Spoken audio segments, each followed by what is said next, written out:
ಮೀನು ಮತ್ತು ಹಾಲನ್ನು ಒಟ್ಟಿಗೆ ಸೇವಿಸಬಹುದಾ, ಇದು ಆರೋಗ್ಯಕ್ಕೆ ಒಳ್ಳೆಯದಾ ಅನ್ನುವಂತಹ ಪ್ರಶ್ನೆ ಹಲವಾರು ಜನರದು.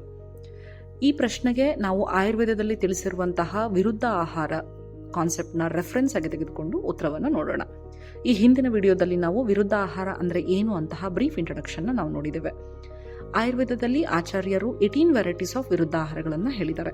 ಅದರಲ್ಲಿ ವೀರ್ಯ ವಿರುದ್ಧ ಅನ್ನುವಂತಹ ಕ್ಯಾಟಗರಿ ಕೂಡ ಒಂದು. ಈ ಕ್ಯಾಟಗರಿಗೆ ಸೇರುವಂಥದ್ದು ಈ ಮೀನು ಮತ್ತು ಹಾಲಿನ ಕಾಂಬಿನೇಷನ್. ಯಾಕೆ ಅಂದರೆ ಮೀನು ಕ್ಲೇದ ಗುಣಯುಕ್ತ ಆಹಾರ ದ್ರವ್ಯ, ಇದಕ್ಕೆ ಉಷ್ಣ ವೀರ್ಯ ಗುಣ ಇದೆ, ಅಂದರೆ ನಮ್ಮ ದೇಹಕ್ಕೆ ಉಷ್ಣತೆಯನ್ನು ಉಂಟು ಮಾಡುತ್ತೆ. ಹಾಲು ಶೀತ ವೀರ್ಯಯುಕ್ತ ಆಹಾರ ದ್ರವ್ಯ, ಇದು ನಮ್ಮ ದೇಹಕ್ಕೆ ತಂಪನ್ನುಂಟು ಮಾಡುತ್ತೆ. ಹೀಗೆ ಉಷ್ಣ ವೀರ್ಯ ಮತ್ತು ಶೀತ ವೀರ್ಯಯುಕ್ತ ಆಹಾರ ದ್ರವ್ಯಗಳನ್ನು ಒಟ್ಟಿಗೆ ತೆಗೆದುಕೊಳ್ಳೋದು ನಮ್ಮ ದೇಹಕ್ಕೆ ಸ್ಲೋ ಪಾಯ್ಸನ್ ಥರ ಆಕ್ಟ್ ಆಗುತ್ತೆ. ಈ ಮಿಲ್ಕ್ ಆ್ಯಂಡ್ ಫಿಶ್ ಕಾಂಬಿನೇಷನ್ನಿಂದ ನಮ್ಮ ದೇಹದಲ್ಲಿ ಟಾಕ್ಸಿನ್ಸ್ ಅಕ್ಯುಮುಲೇಷನ್ ಆಗುತ್ತೆ, ನಮ್ಮ ರಕ್ತ ದೂಷಿತಗೊಳ್ಳುತ್ತೆ, ನಮ್ಮ ಮೆಟಬಾಲಿಸಮ್ ಇಂಪೇರ್ಮೆಂಟ್ ಆಗುತ್ತೆ. ಅಷ್ಟೇ ಅಲ್ಲದೆ ಕ್ಯೂರ್ ಮಾಡಲಿಕ್ಕೆ ಡಿಫಿಕಲ್ಟ್ ಆಗುವಂತಹ ಹಲವಾರು ಸ್ಕಿನ್ ಡಿಸೀಸಸ್ನ ಈ ಕಾಂಬಿನೇಷನ್ ತಂದೊಡ್ಡುತ್ತೆ.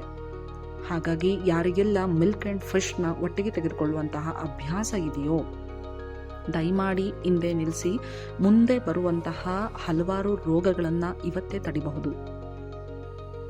ಮೀನು ನಮ್ಮ ದೇಹಕ್ಕೆ, ನಮ್ಮ ಆರೋಗ್ಯಕ್ಕೆ ಅತ್ಯುತ್ತಮ ಆಹಾರ. ಹಾಲು ಕೂಡ ಅಮೃತ ಸಮಾನ. ಆದರೆ ಇವೆರಡರ ಕಾಂಬಿನೇಷನ್ ನಮ್ಮ ದೇಹಕ್ಕೆ ಮಾರಕ.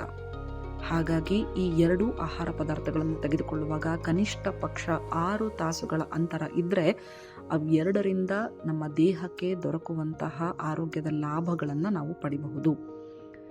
ದಯವಿಟ್ಟು ಇದನ್ನು ಗಮನದಲ್ಲಿ ಇಟ್ಟುಕೊಳ್ಳಿ, ಆರೋಗ್ಯವನ್ನು ಸದಾ ಕಾಪಾಡಿಕೊಳ್ಳಿ.